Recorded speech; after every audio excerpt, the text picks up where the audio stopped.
नमस्ते मित्रों, जय श्री कृष्णा, राधे राधे। परीक्षा आपने दे भी दी है और नई परीक्षा भी आपके समक्ष है। और फर्स्ट ग्रेड सेकंड ग्रेड का संस्कृत शिक्षा विभाग का आपने पेपर भी दे दिया है। पेपर देखकर आपने अनुमान लगा लिया होगा, आप सबको पेपर अच्छा भी लगा होगा, बहुत सारों को पेपर थोड़ा सा तकलीफ दे लगा होगा। जिनका सेकंड पेपर ठीक हुआ है उन बहुत सारे अभ्यर्थियों को फर्स्ट पेपर में बहुत सारी परेशानी आ गई। मतलब कई तरह की बातें हैं। इन सब बातों के उपरांत भी हमें अपनी तैयारी करना छोड़ना तो है नहीं, क्योंकि हम सभी जानते थे कि संस्कृत शिक्षा विभाग में पदों की संख्या कम थी। और चूंकि पदों की संख्या कम थी तो हो सकता है कि हमने तैयारी करते समय कितनी जिज्ञासा के साथ तैयारी की या नहीं की, है ना, ये एक बहुत अलग दिशा की बात है। लेकिन फिर भी मेरा ये मानना है मित्रों कि हम जो हैं कोशिश लगातार करते रहें, सही दिशा में करते रहें, सही चिंतन के साथ करते रहें। कब कहाँ क्या हुआ है इस पर जरा हमारी नजरें रहें तो हम बहुत कुछ बदल सकते हैं। तो फर्स्ट ग्रेड की परीक्षा जैसा कि आप जानते हैं कि 18/11/2024 यानी 18 नवंबर को हुई थी। और यहाँ पर आप देखेंगे 28/12/2024 को आपको सेकंड ग्रेड की आपने परीक्षा दी है।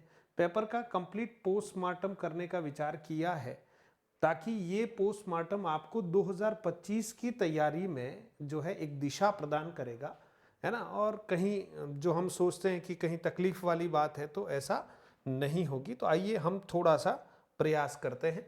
सबसे पहले मित्रों, आपने ये देखा होगा कि बात करते करते ही मन में ये बात आती है कि बहुत सारी मोटी मोटी किताबें गाइड जो हैं बाजार में उपलब्ध हैं। सारी किताबें अपना काम तो करती है, लेकिन इस बार आपने देखा होगा कि कहीं न कहीं थोड़ा बहुत आपको निराशा मिली होगी, क्योंकि बहुत बड़ा लेंदी कंटेंट दिया गया चुनिंदा बुक्स में। और वहाँ इतने लेंदी जो आपका जो कंटेंट है उस कंटेंट से शायद परीक्षा में आपको ज़्यादा लाभ नहीं मिला। तो अब आपको ये निर्णय लेना है कि आप क्या करेंगे। मोटी मोटी किताबें खरीद लाएंगे, गाइड खरीद लाएंगे, घर पर रख लेंगे, या उनको सही तरह से प्रिपेयर भी करेंगे, या फिर कुछ मानक जो हमारी पुस्तकें हैं, आधारभूत पुस्तकें हैं, उन पुस्तकों के आधार पर आप नोट्स बनाएंगे। अब आप देखिए, मैं जब पढ़ाता हूं मित्रों तो आपने देखा होगा एक भी स्लाइड शायद आपको टाइप नहीं मिलेगी। अभी तक तो ऐसा किया नहीं है। हाँ, प्रश्नोत्तरी वाली जरूर आपको टाइप मिलती है, एमसीक्यूज वाली जो स्लाइड है। बाकी मैं हर स्लाइड को खुद प्रिपेयर करने का प्रयास करता हूँ। अब आप सोचिए, जब मैं प्रिपेयर करता हूँ तो चुनिंदा जो आधारभूत मानक पुस्तकें हैं उनके आधार पर ही तो हम अपना कंटेंट तैयार करके आप तक पहुंचाते हैं। तो अब मैंने YouTube पर बहुत सारी कक्षाएं ले ली है, आपको ध्यान है ना। और एप्लीकेशन के ऊपर भी हमारे जो कोर्सेज हैं, चुनिंदा कोर्सेज हैं और शॉर्ट नोट्स हैं, भारी भरकम नहीं है।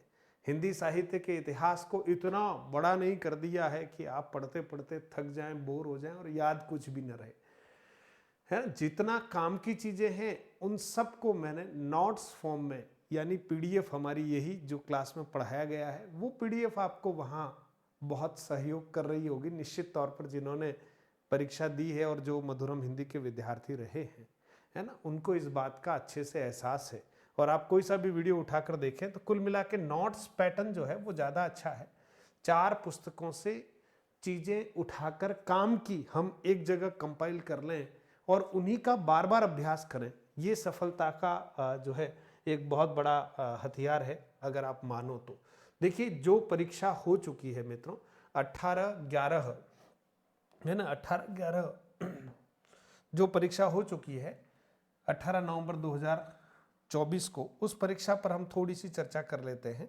तो आप देखेंगे कि व्याख्याता हिंदी का पेपर विश्लेषण की जरूरत इसलिए होती है मित्रों कि आप जानते हैं कि कुल प्रश्न 150 प्रश्न जो है पेपर में व्याख्याता वाले में हमें मिले थे। उसमें से हिंदी से रिलेटेड 120 और बाकी फिर वो पेडागोजी और आईसीटी और इससे संबंधित प्रश्न थे।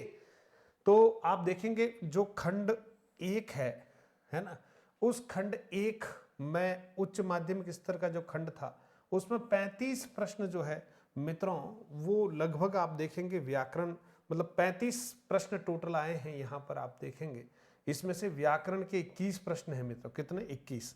संधि से 1 प्रश्न आया, समास से 1 आया, उपसर्ग से 1, प्रत्यय से 1, पर्यायवाची से 2, विलोम शब्द से 1, अनेकार्थी शब्द से 1, समश्रुत भिन्नार्थक शब्द से भी 1 प्रश्न आया, अपठित गद्यांश पद्यांश 3-3 प्रश्न, ठीक है 6 प्रश्न हो गए। जनसंचार माध्यम 4 प्रश्न, सृजनात्मक लेखन 2 प्रश्न, वाक्यांश के लिए 1 शब्द 1 प्रश्न, शब्द शुद्धि 3 प्रश्न, वाक्य शुद्धि 3 प्रश्न, अर्धशासकीय पत्र आदि 2 प्रश्न और मुहावरे लोकोक्ति 4 प्रश्न। इस तरह से व्याकरण वाले पार्ट से यह 21 प्रश्न आए। और आप देखिएगा यहां पर फिर हम काव्य शास्त्र की अगर बात करते हैं मित्रों, तो काव्य शास्त्र में 20 प्रश्न आ गए मित्रों, ठीक है। तो यहाँ काव्य शास्त्र में 20 प्रश्न आए, उसमें शब्द शक्ति के 3 प्रश्न है, अलंकार के 5 प्रश्न है, छंद के 6 प्रश्न है, काव्य गुण का 1 है और काव्य रस के 5 प्रश्न है, ठीक है। ये विश्लेषण इसलिए कि आपको इस बात का एहसास हो जाए मित्रों कि प्रत्येक खंड को किस तरह से हमें अब तैयार करना है, क्योंकि 2025 में, हालांकि ये सब गड़े मुर्दे उखाड़ने वाली बात है, लेकिन मैं आपको फिर कहूंगा कि परीक्षा देने में PYQs का बहुत महत्व है। यानी प्रीवियस ईयर्स क्वेश्चंस पेपर जिस विद्यार्थी ने बहुत ढंग से पढ़ा है और उस पेपर के आधार पर ही उसने अपनी व्यू रचना को बनाया है, निश्चित तौर पर मित्रों, है ना, उसका कोई मुकाबला नहीं है। इसलिए ये विश्लेषण आपके लिए बहुत महत्वपूर्ण रहेगा। हिंदी साहित्य का इतिहास देखिए मित्रों, 54 प्रश्न आए। कितने आए? 54। और अभी हम आगे सेकंड ग्रेड की बात करेंगे, 14 प्रश्न आए खाली। तो यहाँ 54 फर्स्ट ग्रेड में हिंदी साहित्य के इतिहास से, और सेकंड ग्रेड में इतिहास से केवल आए 14 प्रश्न। अब जिन्होंने ढंग से तैयारी कर ली, जिनके इतिहास थोड़ा कमजोर रहता है, वो बच्चे बाजी मार जाएंगे, ऐसा हो सकता है, क्योंकि इतिहास के प्रश्न ही कम आए, है ना। तो कुछ नहीं कह सकते, थोड़ा हमें समय के अनुसार। तो इतिहास, लेखन, परंपरा, नामकरण, काल विभाजन आदि से 4 प्रश्न आए हैं। आदिकाल से हमारे पास 9 प्रश्न हैं। भक्ति काल से कुल 11 प्रश्न हैं मित्रों, और इनको बाइफरगेट करें तो संत काव्य से 2, सूफी काव्य से 2, राम भक्ति काव्य से 2 और कृष्ण भक्ति से 5, ठीक है। रीतिकाल में टोटल जो है 11 प्रश्न आए हैं दोस्तों, ठीक है, फर्स्ट ग्रेड की बात कर रहे हैं। आधुनिक काल में कुल 19 प्रश्न आए हैं, उसमें से भारतेंदु द्विवेदी युग से मिलाएं तो 4 प्रश्न आए हैं, छायावाद से 2 प्रश्न आए, प्रगतिवाद से 2, प्रयोगवाद से 2, नई कविता से कुछ नहीं, लेकिन जो विधाएं हैं आधुनिक युग की उनसे 9 प्रश्न आए हैं मित्रों। तो ये सब प्रश्न जो हैं आपको सहयोग करने वाले हैं नेक्स्ट टाइम, जैसे ही आप 2025 में परीक्षा देंगे। और हमारा जो टारगेट है, अब हम जो चर्चा कर रहे हैं वो 2025 के संदर्भ में कर रहे हैं, और फर्स्ट ग्रेड की परीक्षा आपको जून 2025 में देनी है। तो आप तैयारी अनवरत आपको रखनी है। खंड 3 जो है स्नातकोत्तर वाला, उसमें मित्रों देखिएगा काव्य हेतु लक्षण प्रयोजन से 1 है, और साधारणीकरण से 1 प्रश्न आया है। कबीर ग्रंथावली लॉन्जाइनस के उदात्त तत्व से 1 है। कबीर ग्रंथावली 1, बालकांड से 1, बिहारी रत्नाकर से 1। और बात करते हैं कविता क्या है से 1, और कफन से कुछ आया नहीं, ठीक है। पुरस्कार से 1 आया, यही सच है 1 आया। हिंदी भाषा उद्भव विकास बोलियां 1, लिपि से 1, है ना। इस तरह से हम देखते हैं। तो हमारे पास टोटल जो प्रश्न है मित्रों देखिएगा, खंड 1 से टोटल, खंड 1 में दोनों बातें आ गई ना मित्रों, खंड 1 में दोनों बातें आ गई है ना। तो टोटल खंड 1 में 55 प्रश्न है, ठीक है। खंड बी में, अब खंड बी में काव्य शास्त्र और व्याकरण दोनों आ गई, ध्यान रखना, जनसंचार के माध्यम वाध्यम वो सब मिला के। तो टोटल जो है मित्रों कितने हैं? 55 प्रश्न है, ध्यान देना, ठीक है। और खंड सेकंड में आप देखेंगे जो स्नातक पार्ट है उसमें 54 आए, और खंड 3 जो हमारी रचनाओं वाला पार्ट वगैरह है, स्नातकोत्तर पार्ट है, उसमें से 11 प्रश्न आए। इस तरह से 120 प्रश्न जो हिंदी से संबंधित हैं वो जो है हमारे समक्ष इस तरह से रहे।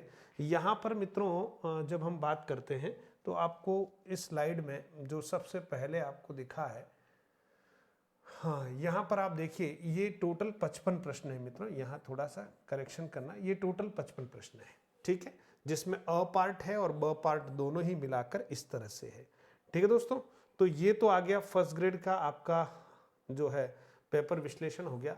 2025 में जब आप जून में परीक्षा देने जाएंगे, ठीक है, या जुलाई फर्स्ट वीक में परीक्षा देने जाएंगे, तो इसी तरह का पैटर्न होगा।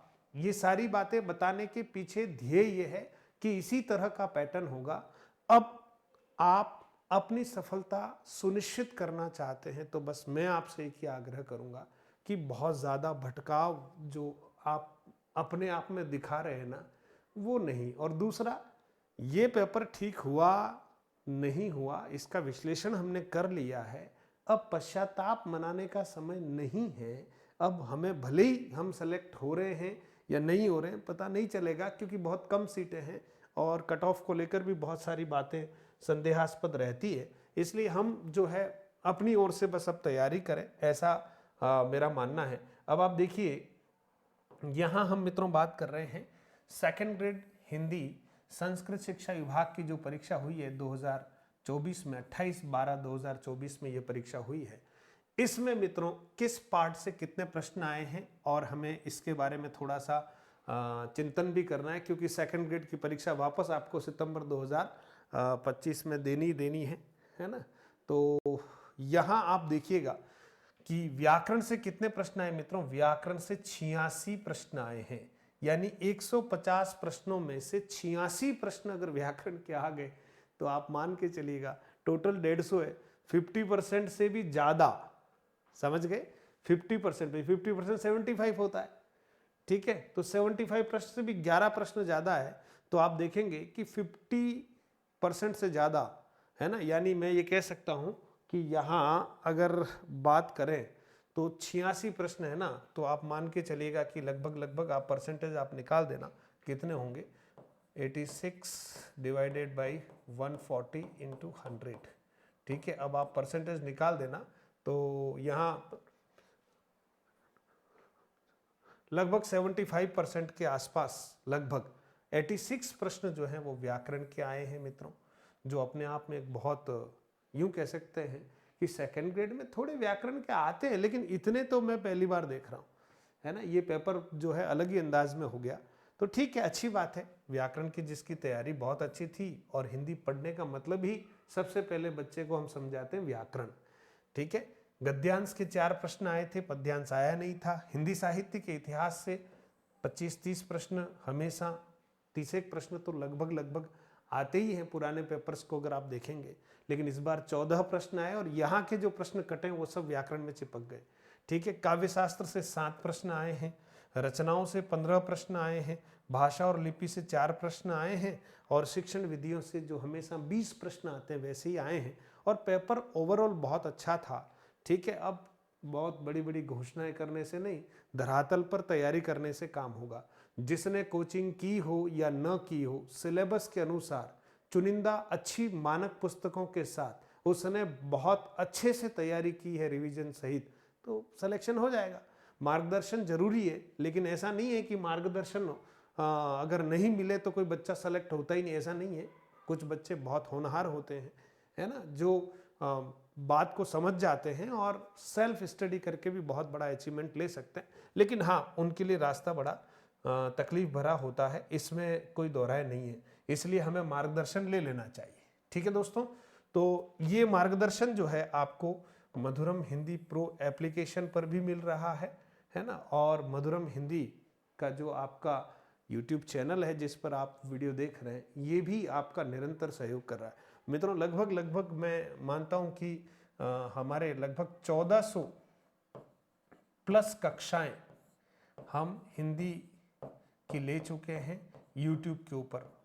अब आप देखिए, अकेले व्यक्ति ने 1400 के आसपास कक्षाएं ले ली, ठीक है। 300 में ऐसे वीडियोज मान सकता हूँ, कहीं मोटिवेशनल हो सकते हैं, कंटेंट से हटकर कोई सिलेबस पर डिस्कस हो सकता है, कुछ विज्ञप्ति पर डिस्कस हो सकता है, ठीक है। लेकिन लगभग 1400 वीडियो तो आपको हिंदी के ही मिलेंगे, जिसमें साहित्य, व्याकरण, काव्य शास्त्र आदि सब कुछ मिलेगा। तो अब आप देख लीजिएगा, मैं आपको किसी भी चीज़ के लिए प्रमोट नहीं कर रहा हूँ। हमारा ऑफर चल रहा है, आप आएँ, लें न लें। मैं इसलिए नहीं कहता कि मित्रों ऐसे कह कर आपको सफल बनाना नहीं चाह रहे। आप खुद समझदार हैं, बीएड हैं, आप एमए बीएड हैं, तो आपके पास जो है ये एक विवेक तो है ही। इसलिए बड़ी गाइड आपको भ्रमित भी कर सकती है, इसलिए बहुत बड़ी बड़ी गाइड, बड़े बड़े नोट्सों के चक्कर में नहीं रहना।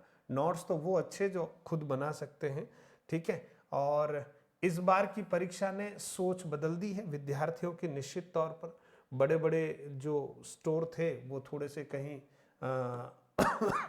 उलझन में है, तो ये स्टोर जो हैं वो तकलीफ में आ गए, बड़े बड़े स्टोर, है ना। तो अब आप कोई बात नहीं, मैं हमेशा बहुत बचपन से इस बात को समझता था कि हमारे लिए वही देवरा अच्छा है जहाँ के देवताओं से हम मिल सकें, बात कर सकें, जो हमारी तकलीफ़ों को समझ सके। ऐसे किसी बड़े देवरे में जाकर बैठ गए जहाँ देवता बहुत दूर, भले ही उनके शहर में गए, उन्हीं की कक्षा में बैठे, पर देवता से बात करने का अवसर ही नहीं मिलता। हमारी उलझन को हम देवता तक पहुँचा ही नहीं सकते, तो फिर ठीक है, ऐसे अति प्रसिद्धि वाले स्थल से दूर जाकर, है ना, जंगल में बैठे हुए झोंपड़ी में साधु महात्मा का संग कीजिए, ज़्यादा अच्छा है ना। न कि टीवी पर आकर भारी भरकम लवाजमे के साथ चलने वाले साधु महात्मा हमारे शीश पर हाथ नहीं रख सकते साहब, उन तक पहुंच ही नहीं सकते, इतनी भीड़ है। तो आप तैयारी करें, दृष्टिकोण बदलना है आपको, और जैसे ही आप दृष्टिकोण बदलेंगे नज़ारे बदल जाएंगे। इसलिए अंधी दौड़ में मत दौड़ो, और ये सर बहुत जोरदार पड़ा ना, पीछे दौड़ोगे सब, ऐसा नहीं है ना। आप निर्णय लें, एक जगह पर बैठकर तैयारी कर लें, एक या दो गुरु को आप जैसा आपको लगता है फॉलो करें और अपना काम पूरा करें। और ये निश्चित बात है कि जितना हम भटकेंगे इधर उधर बाहर से, उतना अटकते जाएंगे। और जब तक हम दिशा सही नहीं रखेंगे, सोच और चिंतन सही नहीं रखेंगे दोस्तों, तो 2025 जो हमारी नौकरी का वर्ष रहने वाला है, फिर चूक न जाए। सभी प्रकार की वैकेंसीज निकली हुई है, छोटी नौकरी, बड़ी नौकरी, मध्यम कैटेगरी की नौकरी, सभी प्रकार की नौकरियां आपके सामने हैं, इंतज़ार कर रही है। आप योग्यता रखते हैं, तैयारी कीजिए ईमानदारी से, और आप देखेंगे कि सब कुछ अच्छा होने वाला है। ठीक है दोस्तों, तो एक बार फिर से आपसे आग्रह करूंगा कि मधुरम हिंदी प्रो हमारा जो एप्लीकेशन है, अगर आपने डाउनलोड नहीं किया है तो तैयारी कर रहे हो तो निश्चित तौर पर डाउनलोड कीजिएगा। आप यहाँ से कोर्स या टेस्ट सीरीज लें ऐसा मैं नहीं बोल रहा, आपकी इच्छा हो तो लीजिए, नहीं तो कोई बात नहीं। लेकिन एक हिंदी व्याकरण का कॉम्प्लीमेंट्री कोर्स हम दे रहे हैं, 2 टेस्ट सीरीज आप मित्रों को फ्री दे रहे हैं, तो इसका लाभ उठा लीजिएगा। और हम मित्रों 199 299 के आसपास ही हम हमारी टेस्ट सीरीज आप तक पहुंचाते हैं, जिसमें हज़ारों प्रश्नों का कलेक्शन है ना। और भी उसमें हम हर रविवार को एक नया टेस्ट ऐड करते जा रहे हैं, तो आप इंतज़ार न करें, तैयारी कीजिएगा। ठीक है मित्रों। और एक पुस्तक जो है हमारी ये व्याकरण की वस्तुनिष्ठ पुस्तक है, आप तक पहुंचेगी ये पार्सल के माध्यम से। आप हमारे एप्लीकेशन पर जाकर इसका ऑनलाइन ऑर्डर कर सकते हैं। व्याख्यात्मक प्रश्न है, और व्याकरण में कोई भी प्रश्न शायद इस पुस्तक से बाहर न जाए, है ना, अभी तक लगभग ऐसे ही देखा गया है। और आप सभी मित्र जो हैं जुड़ते हैं, पढ़ते हैं, इसके लिए बहुत बहुत धन्यवाद। रात्रि 9 बजे हमारी सारी कक्षाएं लाइव हैं, आप प्लेलिस्ट को देखिएगा, हर तरह की प्लेलिस्ट और कक्षाएं आपको प्लेलिस्ट में उपलब्ध मिलेगी। हम यहाँ से प्रयास कर रहे हैं, आप कितना इस प्रयास से लाभान्वित होते हैं ये तो आप कमेंट के द्वारा ही बता सकते हैं। बहुत बहुत धन्यवाद।